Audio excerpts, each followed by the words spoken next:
Okay, let's keep moving on.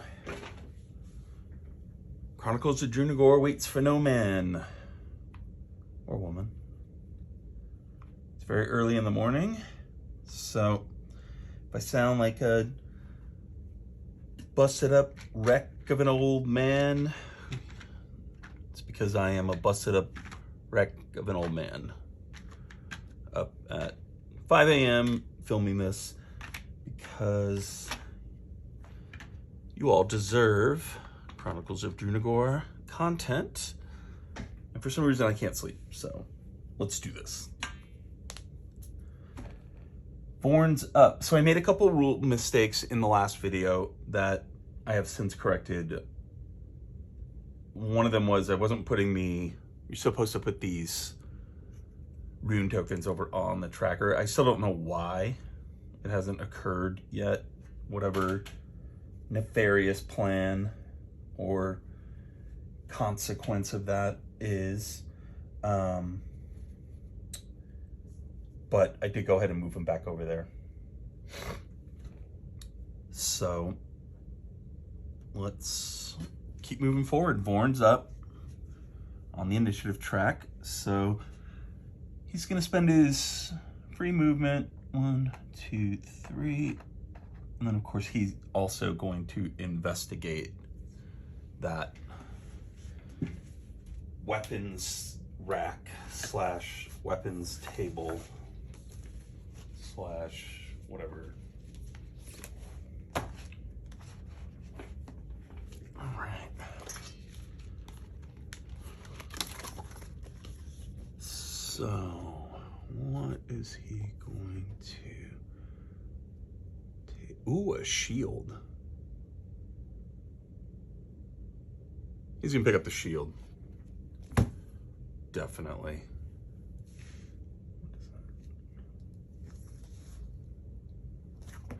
Number 3. Wow. All right.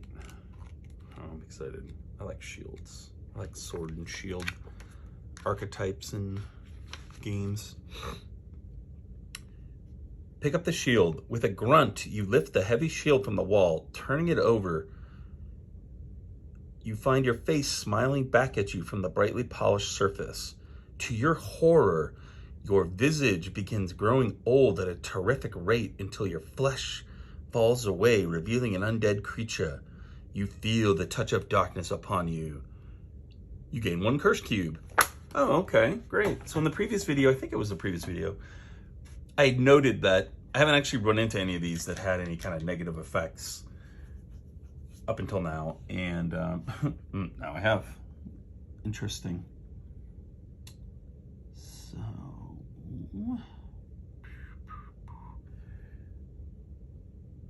I'm gonna go ahead and block, remove curse.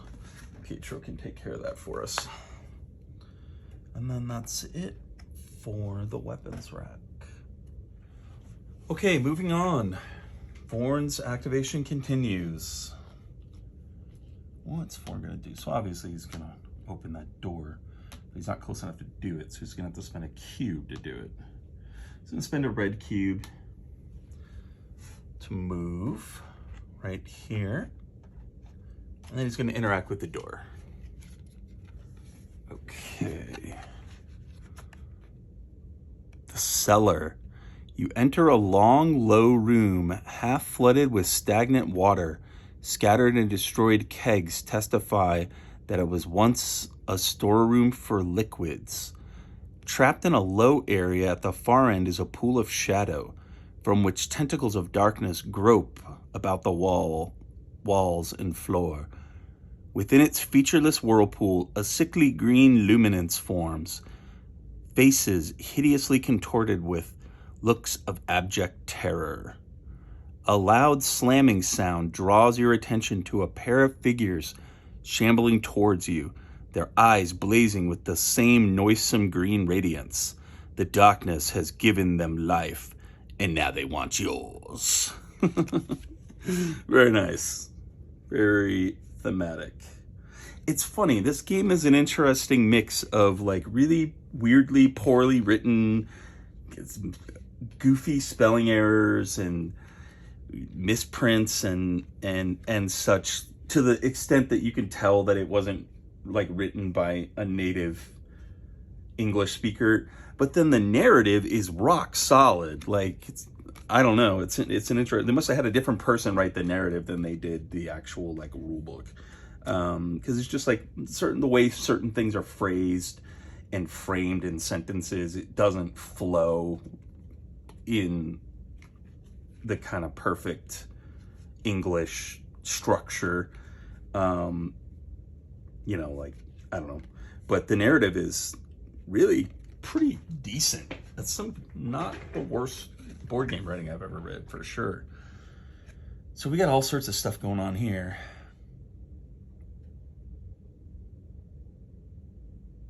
Oh, this is wacky. So I need a ton of tiles.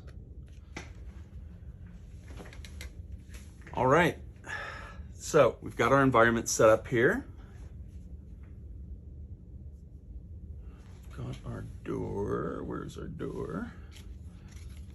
So this door is interesting because it has a special event. I'm not going to read it because I don't want to ruin it, but if you have a certain item, then something special happens in this room.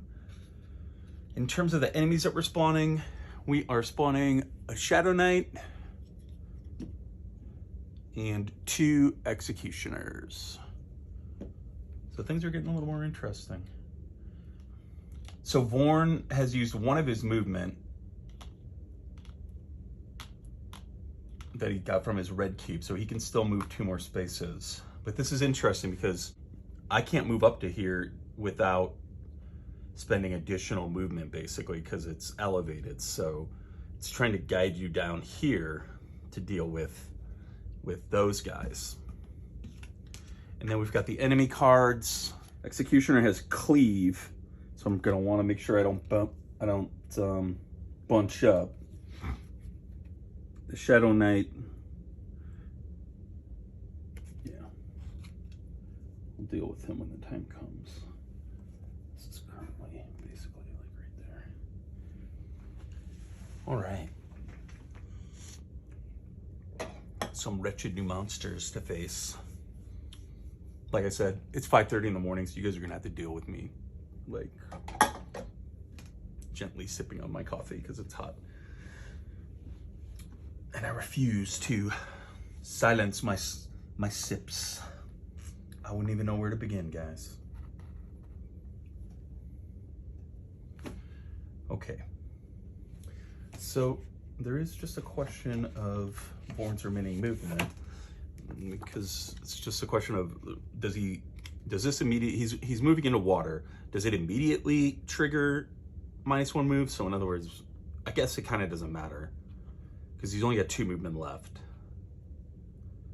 So either he moves here and he has 0, or he moves here and he has -1. I believe it's -1 on the first movement. They got to get that. They need to get that index into this book so that it's easier to find this stuff too. I told y'all, if you're coming away from my videos with the impression that I'm some kind of shill for these guys, you are not paying attention.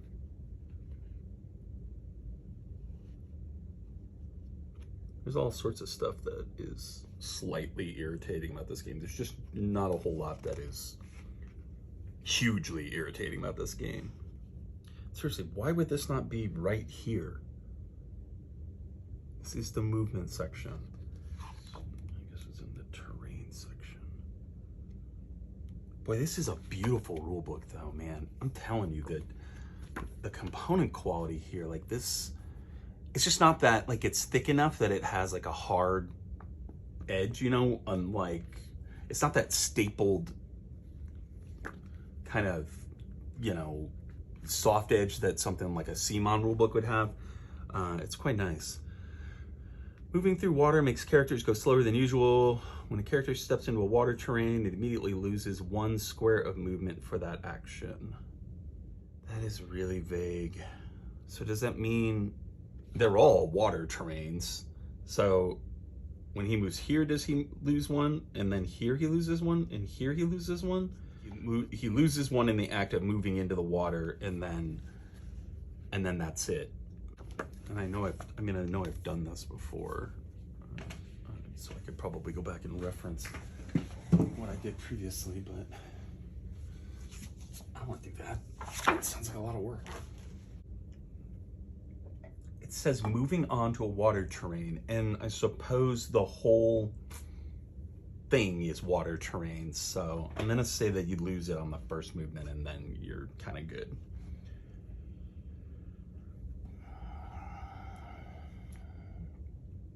Okay, so that said, Warren has 1 cube's worth of actions left.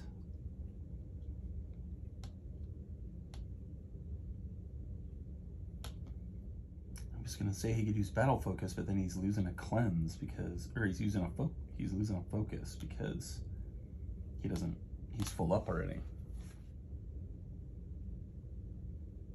Can't join the fray because he doesn't have the cubes. This is where this whole system really shines, is in the number of unique abilities that each character has and the way that kind of cooldowns work, where, you know, it's like he doesn't have enough. If you're in the World of Warcraft analogy, it's kind of like he doesn't have enough rage to use join the fray, and so he's got to figure out something else to do while he waits for his yellow and red cubes to come back to him. And it's really, really cool. Basically, nobody's taking any damage yet.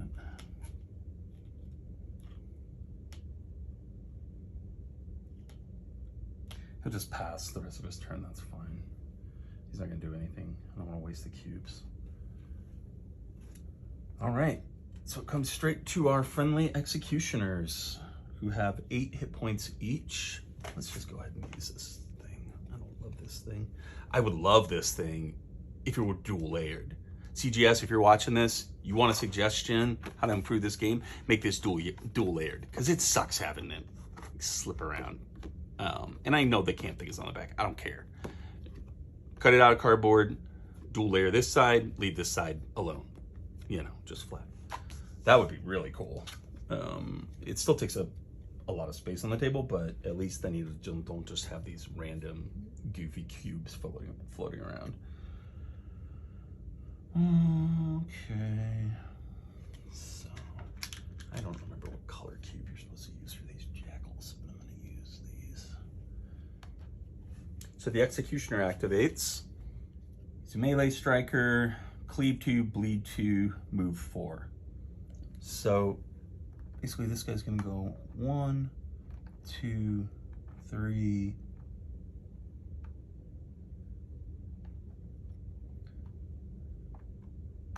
1, 2.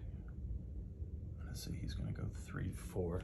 Again, the movement rule's a little janky. Cleave 2, bleed 2. Can't get to him. For God's sake, keep them on the rookie side. Are you mad? And this guy's gonna go 1, 2, 3, and he's just gonna stop there because he can't. I don't think he can spend the movement to get down.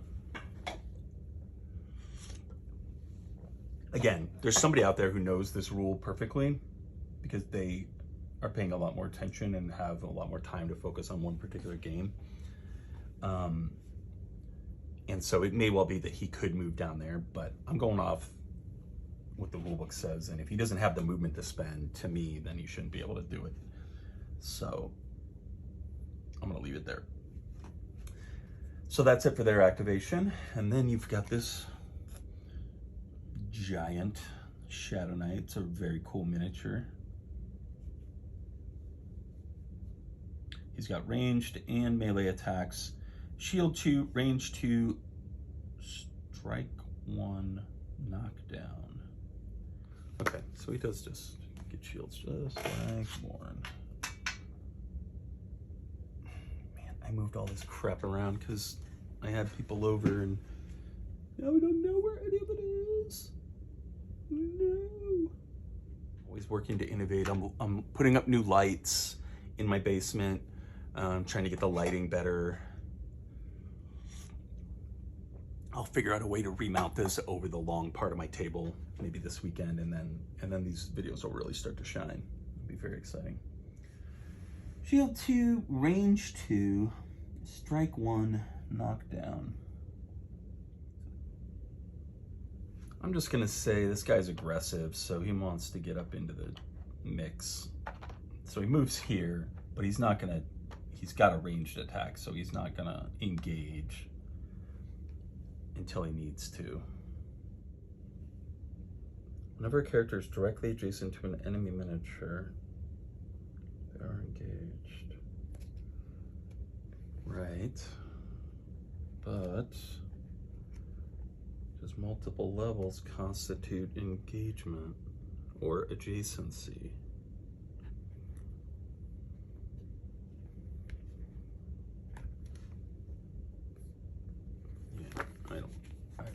I'm gonna say no. How could he possibly be adjacent to him if he's all the way down there? So this guy's gonna move here. I'm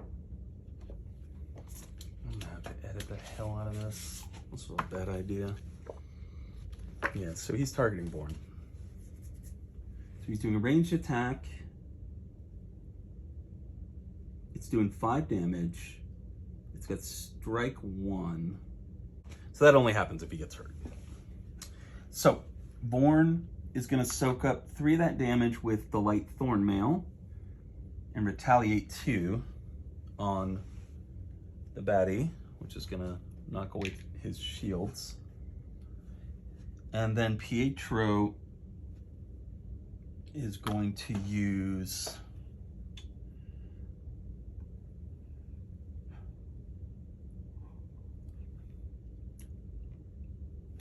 he's going to use Veil of Light. 2 targets prevent 2 to block the remaining 2 damage. So Born's not going to take any damage, which means he doesn't get knocked down. And that's it for the Shadow Knight activation. Now it is Pietro's turn. Pietro's going to start out by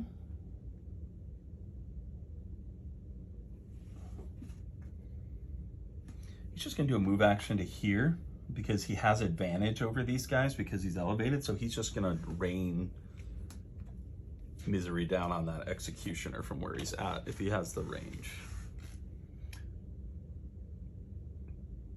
Or the cubes.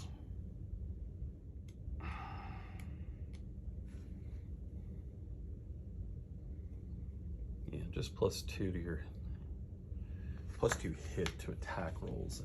With his current cubes, he wouldn't actually be doing any attack rolls. But I still like the idea of keeping him back. These guys have cleave. Although they can cleave both of them if they get to here. So I do need to bear that in mind. Yeah, so he's going to use Turn the Wicked, which is a spell. It's going to do 2 damage to the yellow executioner.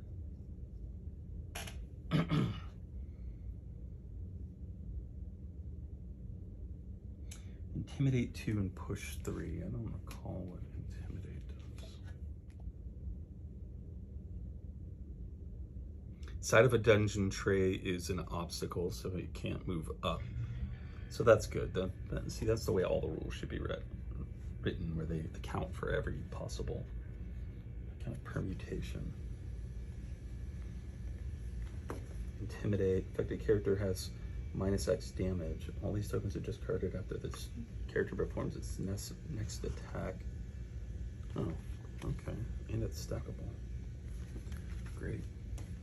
And they're not oh, they're immune to Intimidate, of course. So basically all he does is just the raw 2 damage to that guy. And then he performs an unwilling recall action. This was another thing I think I forgot in the previous video. I ended up giving Born his Cursed Cube for his unwilling recall.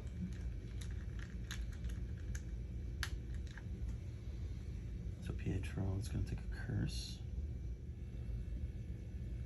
Okay, and so now that Pietro has both his cubes back, he is going to do Zealous Cleanse. It's a weapon attack, heal 1 and cleanse 1. So he's going to cleanse 1 from Vorin.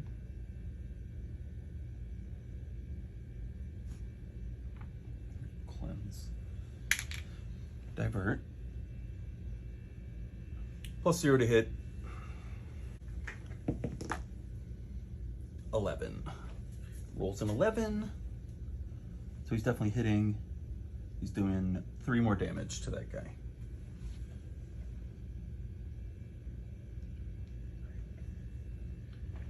Okay.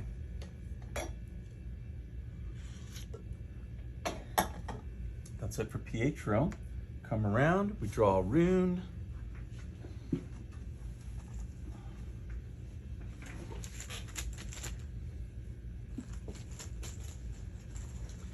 I'm telling you, like, it's just funny being an adult and having a kid. You have no idea how hard it is to get an hour of uninterrupted game time in my current state of existence.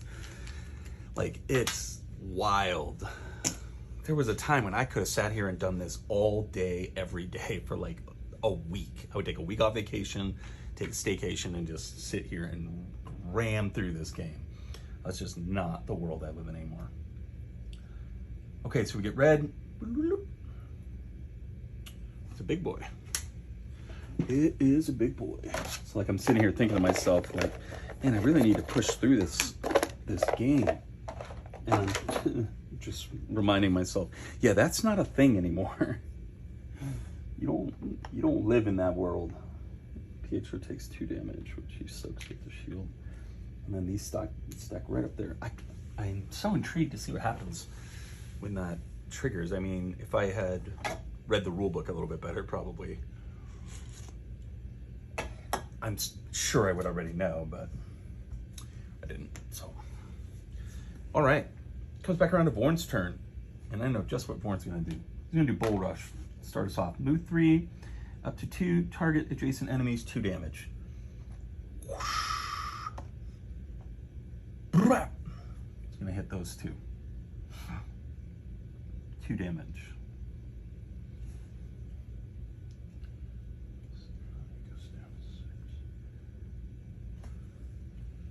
Takes a unwilling recall action. I am so in love with this activation system. It's really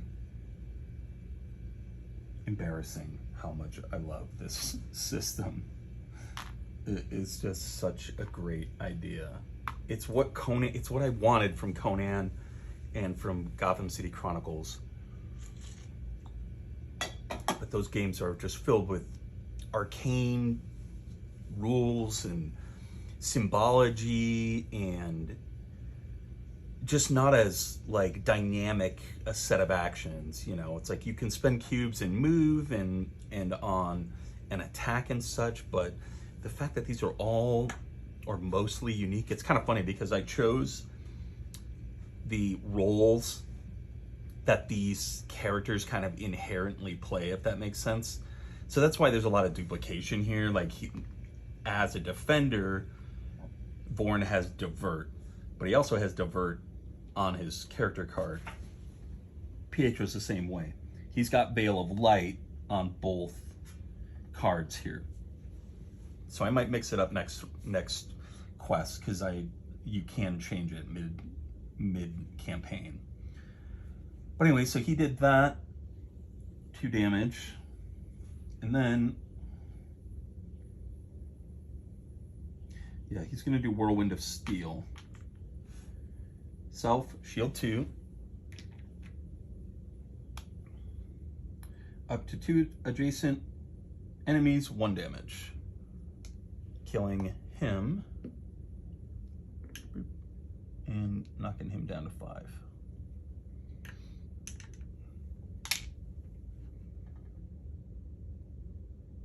And then he's got all this focus.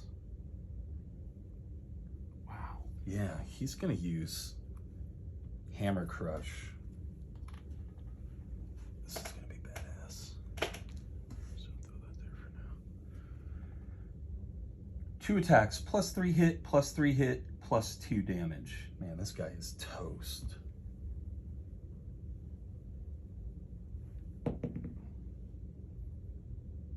$19. I think what he'll do is,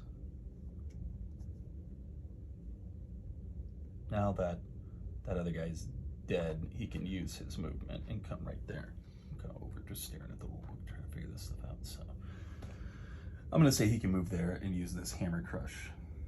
So he rolls a 19. He is not disadvantaged anymore. And